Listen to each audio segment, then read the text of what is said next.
দীর্ঘ ৮ বছর চাকরি করেছেন দক্ষিণ ২৪ পরগনার শান্তনু গিরি। পড়াতেন কন্যানগর বিদ্যাপীঠে। আজ থেকে স্কুলের সঙ্গে তার সম্পর্ক শেষ হয়ে গিয়েছে।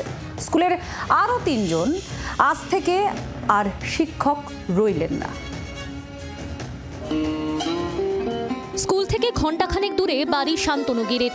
বিষ্ণুপুরে কন্যানগর বিদ্যাপীঠে পড়াতে তাই কাছেই বাড়ি ভাড়া করে থাকতেন। স্কুল, ভাড়া বাড়ি সব ছেড়ে দিতে হবে এবার। আর চাকরি নেই শিক্ষক শান্তনু গিরির।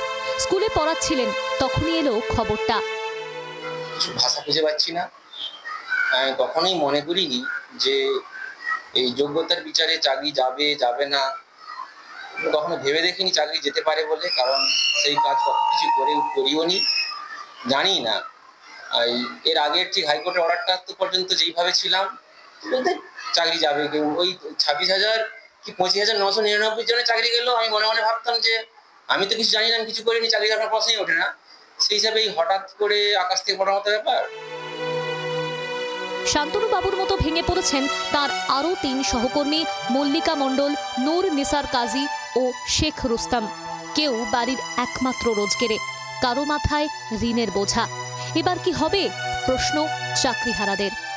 দক্ষিণ ২৪ পরগনা থেকে অশোক মান্নার রিপোর্ট, জি ২৪ ঘন্টা। বাংলার আওয়াজ, বাঙালির আবেগ, জি ২৪ ঘন্টা।